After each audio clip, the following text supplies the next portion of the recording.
নমস্কার বন্ধুরা, অভিনব চৈতিস ব্লগে তোমাদের সবাইকে আবার একবার স্বাগত জানিয়ে আজকে নতুন আর একটা ব্লগ শুরু করছি। আজকে শুক্রবার আর ঘড়িতে এখন প্রায় 7:45 থেকে 8টার মতো বাজতে যায়। আর এখন এটা করাতে রান্না হচ্ছে সোয়াবিনের কষা। আজকে সকালবেলা অনেক তাড়াতাড়ি উঠেছিলাম আর উঠে মোটামুটি অনেকটা রান্নাবান্নার কাজ সেরে ফেলেছি। শুধু এই সোয়াবিন কষাটা নাবলে এখানে পাঁপড়গুলো কেটে রেখেছি, ওগুলো ভাজা করব, তাহলেই রান্নার কাজ কমপ্লিট। অন্যান্য রান্না মোটামুটি সব হয়ে গেছে। এই যে এখানে একটু কাঁচা লঙ্কা দিয়ে ভাজা ভাজা করে করেছি আলু পোস্ত। আর গরম পোস্ত থেকে ঢাকনাটা সরাতেই কাঁচা লঙ্কার এত সুন্দর একটা ফ্লেভার আসছে, যেন জিভে জল চলে আসছে। যাই হোক, পোস্ত এখানে কমপ্লিট। সোয়াবিনটা হয়ে গেলে ওটা মোটামুটি হয়েই গেছে, যেহেতু জলটা একটু তাড়াহুড়ো করতে গিয়ে বেশি পড়ে গেছে, তাই ওটা একটু টানিয়ে শুকনো করে নিয়ে ঘি গরম মশলা দিয়ে নামাবো। আর এখানে ভাতও হয়ে গেছে, ফ্যান ঝরতে দিয়েছি। আর আজকে শুক্রবার হলেও আজকে থেকেই বাড়িতে শুরু হচ্ছে টানা এখন 3-4 দিন চলবে একদম কড়া নিয়মে নিরামিষ।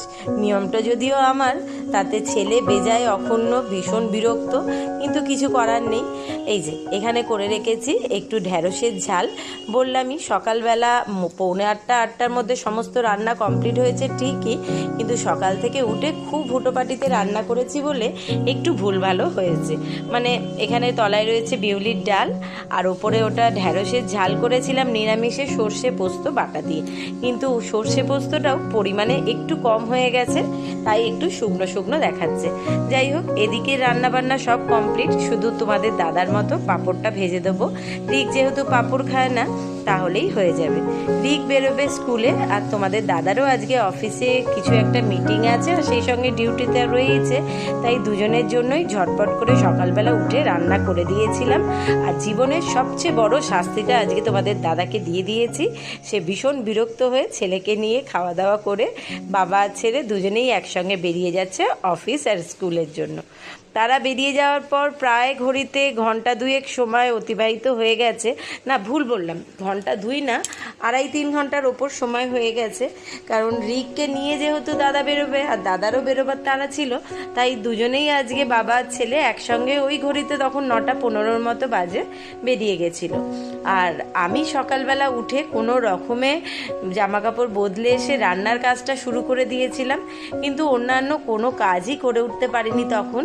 তো ওরা বেরিয়ে যেতে মা আর আমি একটু কিছু দুজনে জলখাবার খেয়ে নিয়েছিলাম। আমি একটুখানি ড্রাই ফ্রুট, টক দই এই সমস্ত খেয়েছি, আর মা খেয়েছে বাটার পাউরুটি, কলা এই সমস্ত ছিল।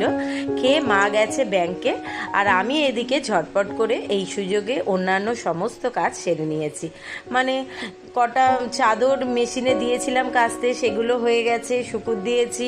ঘরদোর ঝাড়া মোছা পরিষ্কার, প্রচুর তো কাজ থাকে, সেই সমস্ত করে স্নান করে পুজো করে তারপর আবার তোমাদের সঙ্গে কথা বলতে এলাম। সকাল থেকেই মেঘ বৃষ্টি এরকমই হচ্ছে। তাও দাদারা যখন বেরিয়েছিল তার আগে এক পশলা বেশ ভালো বৃষ্টি হয়ে যাওয়ার পর একটু হালকা রোদও উঠে গেছিল। এখন আর যদিও বৃষ্টি হচ্ছে না, কিন্তু বেজায় আকাশের মুখ ভার, মানে সারাক্ষণই মেঘলা মেঘলা ভাব। আর এটাই হচ্ছে, যেন একবারে এমন মেঘলা এমন কালো হয়ে আকাশ আসছে, তেরে সঙ্গে সঙ্গে নিমিষের মধ্যে ঝমঝমিয়ে বৃষ্টি নেমে পড়ছে। কিভাবে যে জামা কাপড়গুলো তুলবো আর কোথায় রাখবো সেটা চিন্তা ভাবনা করতে করতেই অর্ধেক ভিজে যাচ্ছে। আবার ওই কালো আকাশের তেরে বৃষ্টি মিনিট 10-15 হয়ে যাওয়ার পরেই এমন সুন্দর ঝলমলে আকাশে রোদ উঠে পড়ছে যে বোঝা দেয় কিছুক্ষণ আগে বৃষ্টি হয়েছিল না রোদ্দুরি ছিল। তো যাই হোক, আকাশের মুখ ভার, এইরকম ওয়েদার যাচ্ছে, তাতে আমার কোনো অসুবিধা নেই। একটু মাঝে মধ্যে বৃষ্টি হলে বেশ ভালোই লাগে, কিন্তু যেটা সবচেয়ে বড় সমস্যা হয়ে দাঁড়ায় সেটা হচ্ছে এই রোজকার পরা জামা কাপড়গুলো কাচা ধোয়া হয়ে গেলে শুকুর দেওয়া। সেগুলো যদি আবার শুকুর দিয়ে ভালোভাবে শুকিয়ে ভাঁজ করে না রাখতে পারি, তাহলে পরের দিন সকলেরই পরতে অসুবিধা হয়। আর শুধু রোজকার পরা জামা কাপড় বলেই তো নয়, এছাড়া অন্যান্য কাচার অনেক কিছুই থাকে। তো এই স্যাঁতস্যাঁতে ওয়েদারে জামা কাপড় এমনিই শোকাতে চায় না, তারপর আবার যদি বারবার বৃষ্টিতে যায় ভিজে। সেই জন্যেই আর চাদরগুলোকে আর বাইরে শুকুত দিলাম না, কারণ কখন আর বলতে কখন বৃষ্টি নেমে আসছে আর কখন আবার রোদ উঠে পড়ছে, বারবার এই তোলা আর মেলার থেকে ভাবলাম ব্যালকনিতেই অল্প অল্প করে ছড়িয়ে শুকুত দিয়ে দিই, এখানেই হাওয়ায় শুকিয়ে গেলে বাদবাকিটা ফ্যান চালিয়ে শুকিয়ে নেওয়া হবে। আর বিছানাপত্র সব গুছিয়ে পরিষ্কার আগেই করে রেখেছিলাম, ঘরদোর ঝাড় মোছা করা সেই সমস্ত সব কাজই ওরা বেরিয়ে যাওয়ার পর করেছি, কারণ ওরা যতক্ষণ ছিল ততক্ষণে তো সময় পাইনি। তো ওরা বেরিয়ে যাওয়ার পর কোনো রকমের জলখাবারটুকুনি সেরে একদম ঝটপট করে সমস্ত কাজ কমপ্লিট করে ফেলেছি। ঘড়িতে এখন বাজেও প্রায় ওই 11:30টার মতো। তাই মনে করছি মায়ের আসতে তো মনে হচ্ছে একটু লেটই আছে, এত তাড়াতাড়ি হবে না, ব্যাংকে গেলে একটু সময় লাগে। তো মা যেহেতু ব্যাংকে গেছে, যতক্ষণ সময় মা যত ফিরে না আসছে, তো মনে করেছি রাত্রিবেলা খাবার যে তরকারিটা হবে সেইটা বরং সময় আছে যখন করে রেডি করে রাখবো। রাত্রিবেলার জন্য আজকে একটু ভেবেছি ঘুগনি করব। তাই ওই যে গামলাতে মটরটা সকালবেলায় ভিজিয়ে দিয়েছিলাম দাদাকে দিয়ে আনিয়ে। তো মোটামুটি এদিকের কাজকর্ম মানে সম্পূর্ণটাই কমপ্লিট হয়ে গেছে, হাতও এখন ফাঁকা, কাজ করবার মতো তেমন কিছু নেই। তো মনে করলাম শুধু শুধু আমাদের তো আর বসে মানে হাতে কাজ না থাকলেও আবার ভাবি যে কাজ নেই, শুধু শুধু বসে থাকবো, তার থেকে কিছু একটা করতে পারলে ভালো। আর এটা তো কথাতেই আছে, ফাঁকা মাথা মানেই শয়তানের চাষ। তো সেই শুধু শুধু শয়তানের চাষ না করে মাথা শরীর সবসময় কোনো একটা কাজে ব্যস্ত রাখাই ভালো। আর একা ঘরে একা একা থাকতেও একেবারেই ভালো লাগে না। এই দেখো আমার বাড়ির নতুন পন্থা চালু করেছি, এখানে একটা স্লেট কিনে এনেছি, আর তাতে রোজকার যা নিত্য প্রয়োজনীয় জিনিস হুট করে রান্না করতে গেলেই দেখি যে এটা বাড়ন্ত হয়েছে আনতে দিতে হবে, বা সংসারের কোনো জিনিস যেমন পুজোর জিনিস ধূপ ধুনো দেখলে লেখা আছে, যেগুলোটা যে কোনো জিনিসই হোক না কেন, বা কোনো দরকারি কাজ কোথাও বেরোতে হবে কেউ আসবে, সেই সমস্তগুলোই এখন আমি এই স্লেটে লিখে রাখছি। তার কারণও অবশ্য আছে, রোজকার ঘরে অশান্তি কারই বা ভালো লাগে বলো? রোজই কিছু না কিছু নিয়ে একটা খুঁটোকুটি লেগেই থাকছিল, এটা ভুলে যাচ্ছি ওটা ভুলে যাচ্ছি। তাই এই নতুন পন্থা শুরু করেছি যে কিচ্ছু ভুলে যাওয়ার ব্যাপার নেই, যখনই যেটা মনে পড়বে সঙ্গে সঙ্গে বোর্ডে লিখে দেবো। সেটা দাদা বাজার যাওয়ার আগে একবার চোখ বুলিয়ে যাওয়াটা তার ডিউটি, আর সে না দেখে গেলে সেটা তার দোষ, আমার কিন্তু কোনো দোষ নেই। তো যাই হোক, এই কারণেই কখন হয়তো কেউ আসবার কথা আছে, বা হয়তো শুধু তো রান্নার জিনিসই লাগে না, এছাড়া আদার্স অনেক জিনিসই আনতে দেওয়ার থাকে, আর সবসময় এটা আনতে দেবো বা ওই কথাটা বলবো এটা ভেবে রাখতে রাখতেও 10টার মধ্যে 2টো ভুলেও যাওয়া হয়। তো সেই কারণেই মনে করেছি যখনই যেটা মনে পড়বে সঙ্গে সঙ্গে স্লেটে লিখে দেবো, তাহলে কি হবে, কারোরই কোনো জিনিসে আর অসুবিধা হবে না। তো চলো, ঘরদোর যখন পরিষ্কার হয়ে গেছে ঝটপট করে যাই, এবার মটরটা প্রেসারে দিয়ে সিটি দেবো, একটু মশলাও করব। তো আজকে থেকেই আমার বাড়িতে নিরামিষ রান্না, সেটা তো আগেই বললাম। এখন 3-4 দিন নিরামিষ চলবে যেহেতু, কারণ শ্রাবণ মাস পড়ে গেছে আগামীকাল, শ্রাবণ মাসের প্রথম শনিবার, সেটাও আমার উপোস করি। তারপর সোমবার আছে, মাঝখানে রবিবার আবার পড়ে গেছে গুরু পূর্ণিমা, সব মিলিয়েই আর কি চলবে। তো আজকে থেকে যেহেতু কালকে উপোস করবো, তাই আজকে একটু সংযমে থাকা, মানে নিরামিষ খাবার দাবার। আর এই ফলগুলো যে সকালে দাদা বাজার থেকে এনে দিয়ে গেছিলো সেগুলোও তোলা হয়নি, সব পড়ে রয়েছে। চলো এগুলো জায়গা মতো সব তুলে গুছিয়ে রাখি।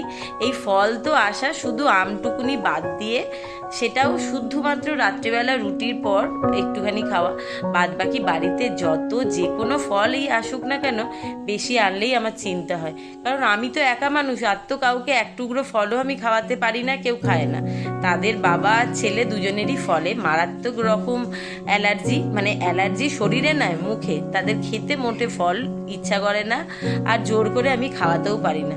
তাই যেটুকু যখনই ফল আনবে সেটা সবটাই আমাকে খেয়ে শেষ করতে হয়। আমিও বারণ করি, তোমরা যখন খাবে না আমার একার জন্য আনতে হবে না, রানলেও কম করে আনবে, কিন্তু কে শুনছে কার কথা বলো? যাই হোক, ফলগুলোকে ওইদিকে ঢুকিয়ে রেখেছি। এবার চাটুটাতে ধনে জিরে, গোটা ধনে জিরে, শুকনো লঙ্কা, গোটা গরম মশলা সমস্ত কিছু দিয়ে গরম করে একটুখানি রেখেছি, ওটা ভাজা মশলা গুঁড়িয়ে নেবো। আর এই যে এখানে মটরটাকে সামান্য লবণ, একটুখানি তেল, গোটা গরম মশলা, কাঁচা লঙ্কা আর একটুখানি হলুদ দিয়ে 3টে সিটি দিয়ে রেখেছি। সুন্দর গলেও গেছে। এটা একটু ঠান্ডা হলে আলুও কেটে রেখেছি, নারকেল কেটে রেখেছি, সেই দিয়ে ঘুগনিটা করব। যেহেতু নিরামিষের ঘুগনি, পেঁয়াজ রসুন পড়বে না, একটু নারকেল দিয়ে ভাজা মশলা দিয়ে খেতে কিন্তু বেশ ভালোই লাগে। তো এটাকে এখন করে একটু ঝোলঝোলি নাবিয়ে রেখে দেবো, আর রাত্রিবেলা খাবার আগে মশলাটাকে ছড়িয়ে একটু ভালো করে গরম করে নিলে ঝটপট খেয়ে নেবে। যদিও আজকে ভেবেছি রাত্রিবেলা একটুখানি আটারই পরোটা করব, কারণ আমার এক নাগারে ময়দা খেতেও ইচ্ছা করে না। আর সত্যি কথা বলতে ময়দাটাও তো বেশি শরীরের জন্য খাওয়া উচিত না, কিন্তু রিক বাবু তো শুনবে না, তার ময়দাই বেশি প্রিয়।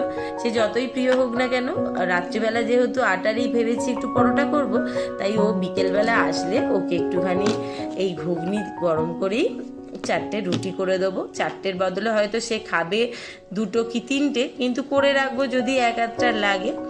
আর এখানে একটু কড়াতে সর্ষের তেল ফোড়ন দিয়ে আর গোটা গরম মশলাটা দিয়ে দিলাম তেলে।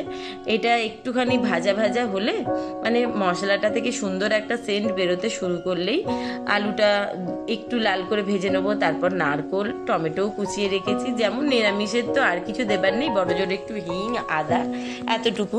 আর লবণ, মিষ্টি, হলুদ, লঙ্কা, সে তো সব রান্নারই দিতেই হবে স্বাদটা ব্যালেন্স করতে, নালে তো রান্নার টেস্টই আসবে না। সেই রকম দিয়ে করব। তো আজকে দাদার কিন্তু হয়ে গেছে ভারী রাগ। সে বাড়িতে এসে আদৌ এখন 2-3 দিন কথা বলবে কি না সেটাও বড় সমস্যা। তাতে অবশ্য আমার তেমন কোনো মাথা ব্যথা নেই, কারণ মাঝে মধ্যে এই সমস্ত রাগকে পাত্তা দেয়া একেবারেই উচিত না। রাগ করে করুক, আর এই রাগকে পাত্তা দেওয়ার মানুষও আমি নই। কথাটা এই কারণেই বলছি, কারণ আজকে তাকে আমি জীবনের সবচেয়ে বড় শাস্তিটা দিয়েছি। তার কারণ হচ্ছে, তোমাদের দাদার মারাত্মক রকম বিরক্তিকর একটা কাজ হচ্ছে যে সকাল 9টার আগে বা সকালবেলার ব্রেকফাস্টটা শুরুই হবে ভাত দিয়ে।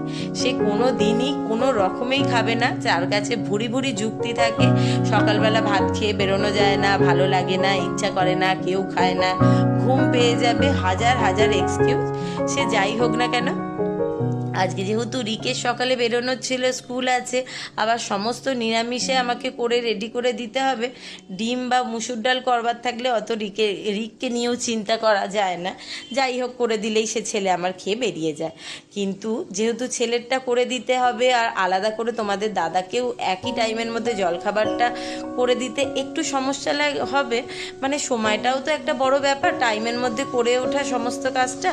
তো সেই জন্য আমি কিছুটা জোর করেই তাকে বলেছি গরম ভাত, ডাল, বিশেষ করে তার পছন্দের জন্যেই আজকে বিউলির ডাল, পোস্ত, পাঁপড় ভাজা, ঢ্যাঁড়সের ঝাল, সোয়াবিনের কারিটা খায় সে অল্প একটু আধটু, কিন্তু সেটা রিকের আবার বেশি পছন্দ।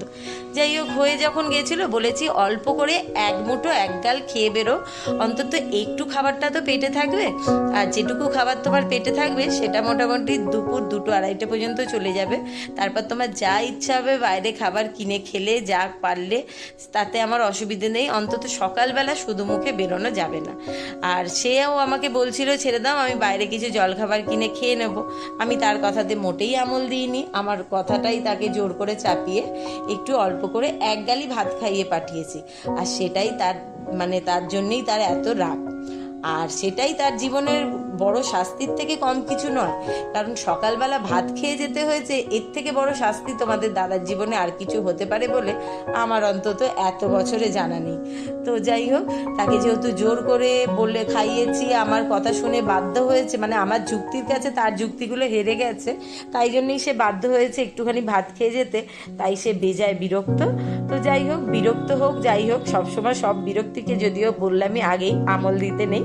তো 1 মুঠো ভাত খেয়ে গেছে, এটাই আমার শান্তি, অন্তত পেটটা ভরা থাকবে। তো তারা তো বেরিয়ে পড়েছে। ওদিকে আমার ঘুগনি যেহেতু নিরামিষের, ঝটপট সেদ্ধ করা ছিল বলে রান্নাও হয়ে গেছে, আর আটা মেখে রেডি করে রেখে দিয়েছিলাম। তো এখন রিকের জন্য এই 3-4টে রুটি করে একটু ভিজে কাপড়ে মুড়ে আর কৌটো করে রেখে দেবো, ও স্কুল থেকে এসে খেতে পারবে। মাও এসে গেছে, এগুলো থাক, এগুলো রাত্রের জন্য হবে, পরে যদি দরকার হয় আরও একটু মেখে নেবো। তো এবার আমি আর মা আমাদের খাবার দাবারগুলোও সেরে নেবো। ঘড়িতে প্রায় 1:30টার মতো বাজতে যাচ্ছে। গেছে। তো ভিডিওটা কেমন লাগলো সেটা কিন্তু অবশ্যই কমেন্ট করে জানাতে ভুলো না। সেই সঙ্গে লাইক করো, বন্ধুবান্ধবের সঙ্গে শেয়ার করো, চ্যানেলটাকে সাবস্ক্রাইব করে দিও। যারা ফেসবুক থেকে দেখছো তারা পেজটা ফলো করো। নমস্কার, টাটা, সকলে ভালো থেকো, সুস্থ থেকো। খুব শিগগিরই নতুন আর একটা ভ্লগ নিয়ে ফিরছি।